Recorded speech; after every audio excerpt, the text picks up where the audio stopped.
Alright, hello and welcome to GTA 3, the Definitive Edition, the playthrough on the PlayStation 4, episode number 6. And today we're going to be doing the Rampages. I believe in the last episode I said I didn't know what we were doing. Well, I know now. So all of the Rampages in Portland, I should clarify, not all of the Rampages in the game. We haven't unlocked Staten Island or Shoreside Vale yet. And this episode is relatively short. It's not as short as it could be, I'll be honest with you. I left all the driving around portions in, and if I pause the game throughout this, just to let you know, I'm following a guide as to where the locations of these Rampages are. However, I think I went to the wrong place for a start, but yeah, I think I'm going to go and pick up some weapons though. So, there's an AK down here and also some body armor if I haven't shown you this location yet. That's the same in the original game. And the Rampages are by themselves a little bit of a challenge. Some of them can be quite tricky. And excuse me, here it is. Here's the Rampage Map by these skull symbol pickup things. Kill 20 Mafia in 120 seconds. This is number 1 on the list of the GTA Wiki, fandom site lists of all the GTA 3 Rampages. And in this episode I do all the ones for Portland. There are 6 to do, I believe. 7 in... I think there's 7 in Staten Island and then 7 again in... in Shoreside Vale. So 7 to 7, 14, and then add the 6, that's 20. There are 20 Rampages in this game. And the reason why you want to do Rampages early in this game is, again, the Mafia will at one point hate you, and so will the Triads. And the Mafia and the Triads, the Mafia is only the target in this specific Rampage. The Triads are a target in, I think, 2 or 3 others. And then also the Diablos as well. Now the reason you want to do it early is because the Mafia will, I think, I'm 99.9% sure it will happen in this edition of the game, but they will eventually get armed with shotguns and they are lethal up close. I wouldn't even bother doing the Rampage when they have shotguns. It's very difficult to do. It is still possible. And the way it's possible is by cheesing the game, or, well, cheesing, is that the term used anymore? Basically, you're overpowered in a tank, you're bulletproof in a tank. As long as nobody pulls you out of a tank, or you don't flip it over, or you don't set yourself on fire, or somebody else sets you on fire, you're perfectly safe in a tank when you do a, when you do a Rampage. Now, you can use the tank's cannon as a way to kill enemies if you're having a hard time, but you won't unlock a tank legitimately until you complete the final mission of the game. So, final story mission anyway. So, with that in mind, we're doing these legit and we're going to do them at this point. Staten Island and Shoreside Vale, I'll do the Rampages there as well at the best possible times. The Triads will hate us as well after a certain mission. However, for some reason, even though I've killed many of them here, like 20, with this shotgun, for some reason they don't hate me after doing this, which is obviously very convenient. If the Triads did hate you at this point, they would run after you and shoot at you, kind of unfairly. That's why it becomes more difficult when gangs hate you to do these Rampages. So now that that's out of the way, some of these can be challenging. This one kind of isn't. The shotgun in this game is just as powerful as it was in the original. It's lethal, but just because it's lethal against enemies doesn't mean it's not lethal against you. It definitely is. It will tear you to shreds. It will knock you to the ground. And you better hope you can avoid that second blast that will inevitably come. Because otherwise, you're dead, basically. And in a vehicle, vehicles I don't think can stand up to shotguns in this game either. Especially they definitely couldn't in the original. If from full health, a vehicle, you know, full strength, you know, integrity, it would take 2 shotgun blasts to destroy a vehicle, you know, set it on fire, or will make it explode instantly, basically. Yeah. I did fail one of the rampages, and the rampage that I failed was actually the last one, or sorry, the second to last one. And I will retry it. I do show you me retrying it and doing it for real, and it actually worked. However, the issue is with the rampages, something that I missed out on doing was saving after every time I do a rampage.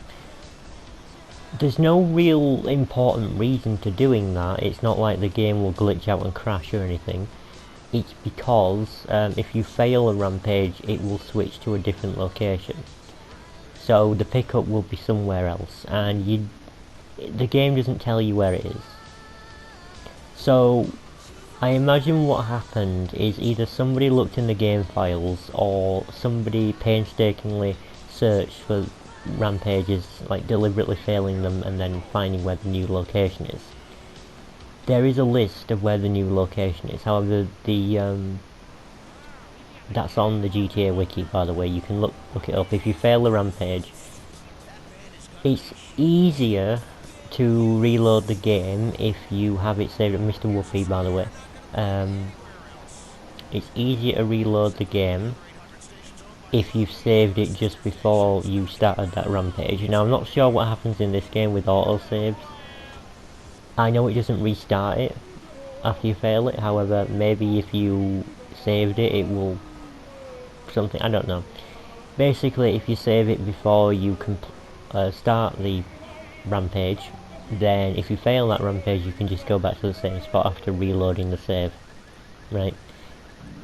However, it is possible just to find the new location. You'll just have to look it up, though I had to, because I didn't make a note of where the second location was, because I thought, oh, this will be easy. Only one of them gave me that trouble. For the rest of them, I did them all first time.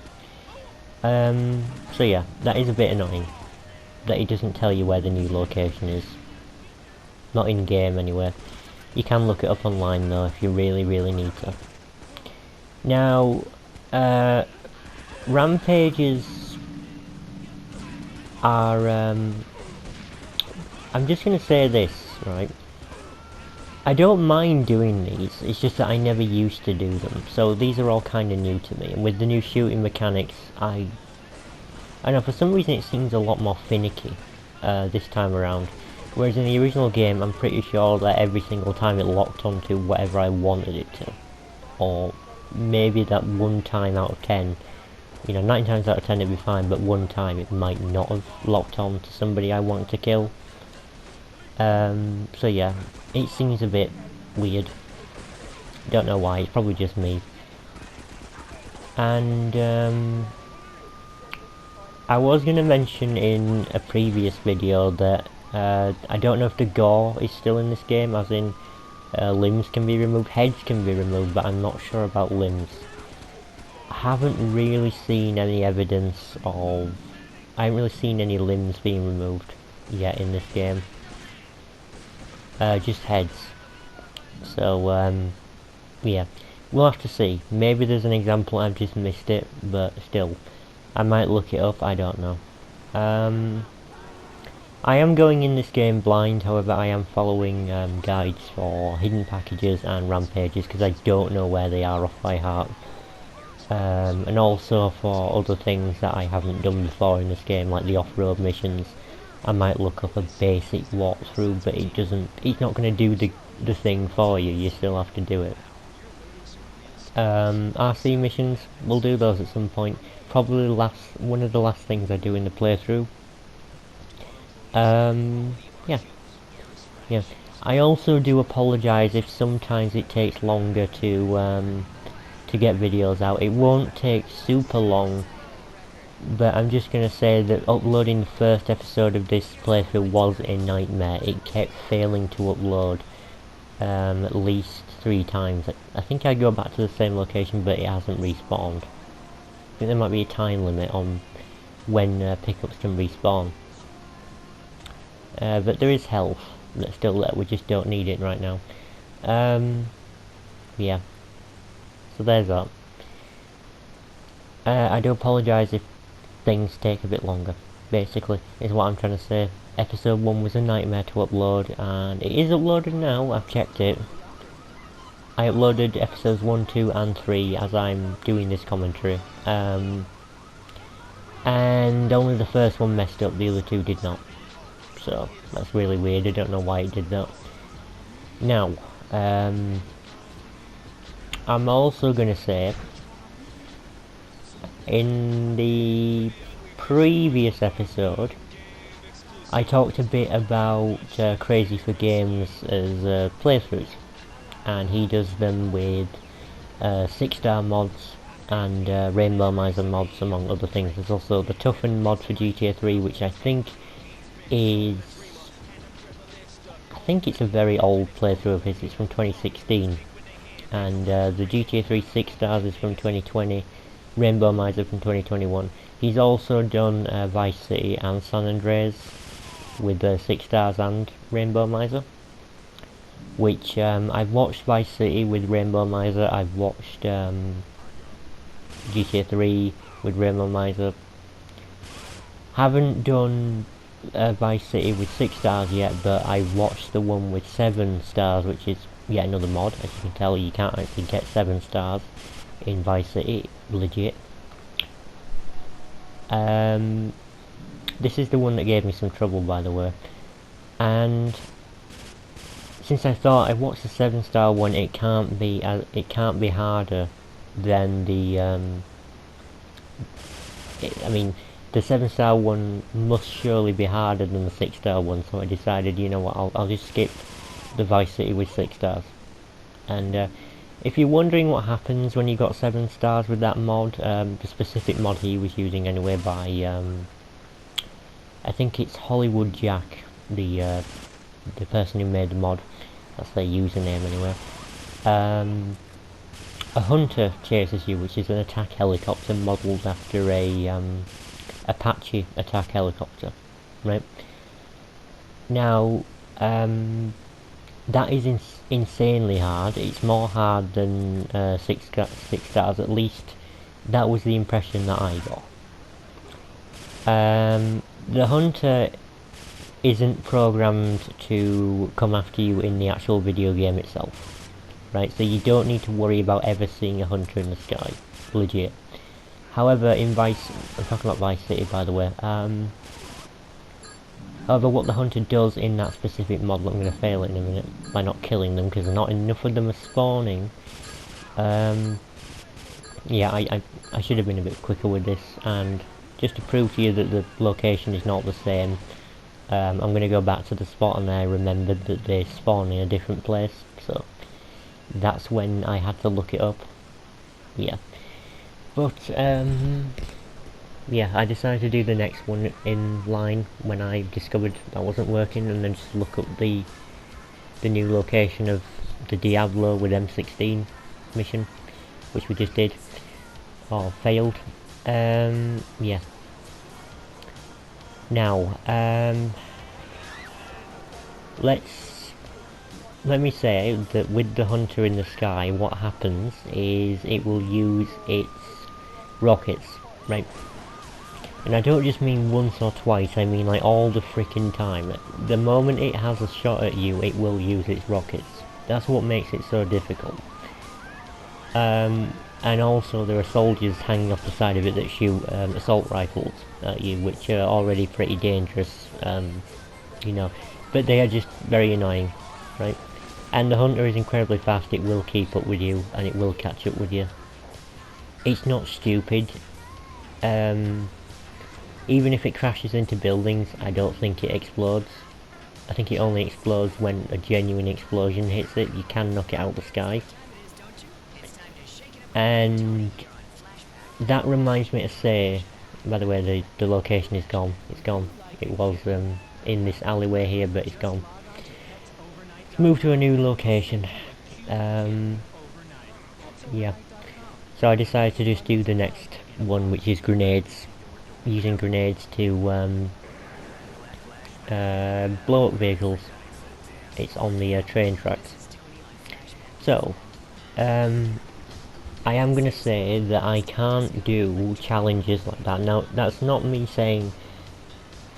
It's not for the reasons that you think. It's not because, oh, you're too chicken to do that. No, it's not I'm too chicken. It's the fact that I can't. It's on a... I've got a console. I can't insert mods into this game. Now, you're probably wondering, well, why don't you just use a cheat to raise your wanted level? Because there are 6 stars there, up there. Why can't you do that? The reason I can't... Oh, nice little traffic jam we got going on. That's very convenient. There we go. Have a grenade. But the reason why it doesn't work is because your maximum wanted level on Portland is 4 stars. Right? And then when you unlock Staunton Island, the maximum wanted level that you have is 5 stars. And tanks only appear at 6. And to get 6 stars you have to unlock Shoreside Vale. So, at least I think that's how it works. I think so.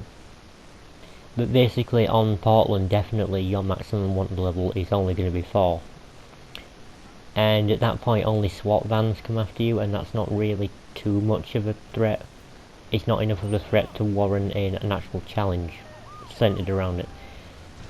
Now, Rainbow Miser, same thing. It's a mod that randomizes vehicles and also pedestrians and character models and weapons that they may carry. So it can make missions very, very difficult or very, very easy. Which is the experience that you will see when you watch Rainbow Miser playthroughs, usually.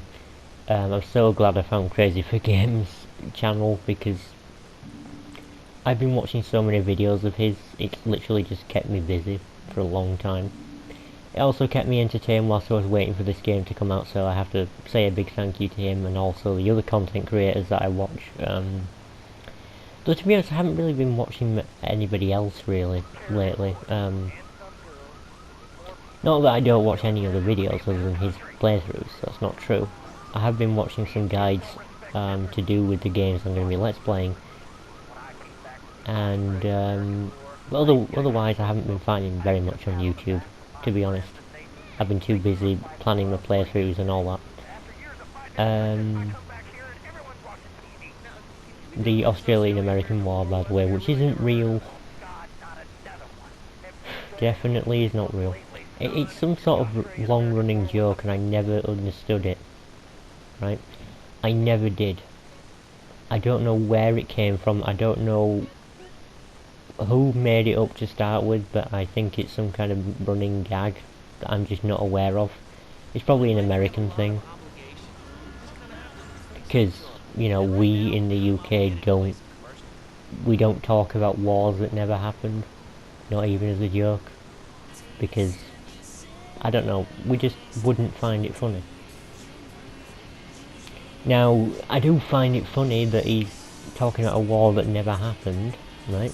And then claiming to be a veteran of it, for sympathy or to get his opinion across, but still, I'm saying that I never got where the gag originated from or the joke, so if anyone has an answer for that, tell me in the comments, or don't.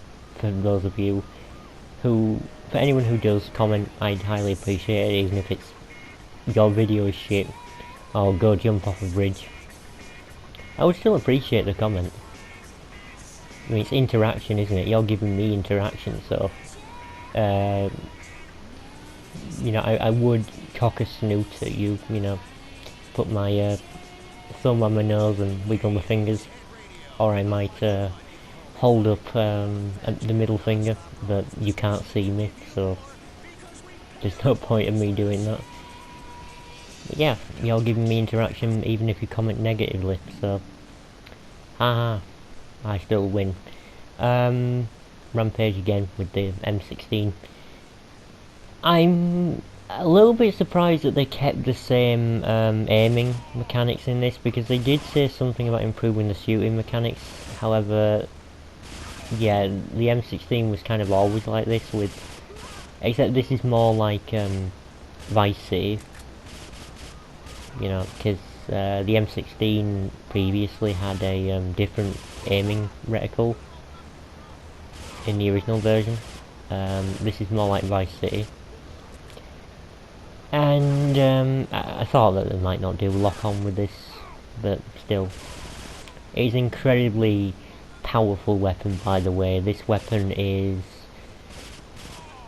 even more lethal than shotguns because of its range. It's rarely ever used by any enemies in the game, but when it is, you need to be very, very careful about how close you get. Because you obviously need to aim it, enemies don't. In fact, enemies pretty much have lock-on. They lock onto you with this. And the high rate of fire and the exceptionally high damage as well. It's a one-hit kill basically to anything, anyone that moves, any vehicle. If you spray it for a little bit, it will blow up. Ooh, his head just came off. Nice. But yeah, and again, thanks for all the blood. He's a blood donor. Thank you for your kind donation. Yeah. The winner by knockout. I swear to God, the triads are even more annoying than they were in the original, because it seems that they repeat the same voice lines over and over again, even more in this game. If you were to take a drink every time the triads say it, especially in an upcoming video, especially if you were to take... Right, start again. If you were to take a drink of an alcoholic beverage every single time the triads say, and the winner by knockout is, right, you would be, well, you'd be hospitalised for liver failure. You really would be. Yeah. By the way, that's one of the lines that it was very difficult for me to understand as a kid. I never knew, up until recently when I looked up the quotes for the triads, I never realised that what they were saying was, and the winner by knockout is. I thought they were saying something in Chinese, because they are a Chinese gang. You know, I thought they might use a different language, right? Because the Yakuza in this game, who are a Japanese gang, we're going to meet them eventually. They speak sometimes in Japanese, sometimes in English. So I thought, oh, maybe he's speaking Chinese. That's why I can't understand it. But no, he's saying, and the winner by knockout is in a sing-song voice. I don't know why. I guess he's imitating American television, because, you know, boxing. I don't know. Don't ask me why it was added. There's a few lines in the GTA series that people often mishear and don't understand until it's written down. Yeah. Anyway, that's it for today's Rampages video. I do hope you enjoyed seeing me go through all these, and in the next video I think we are going to be doing Taxi Driver and Firefighter. But until then, I'll see you all later. Please do stay safe and enjoy this video. I hope you enjoyed the video anyway. And yeah, see you next time. Have fun.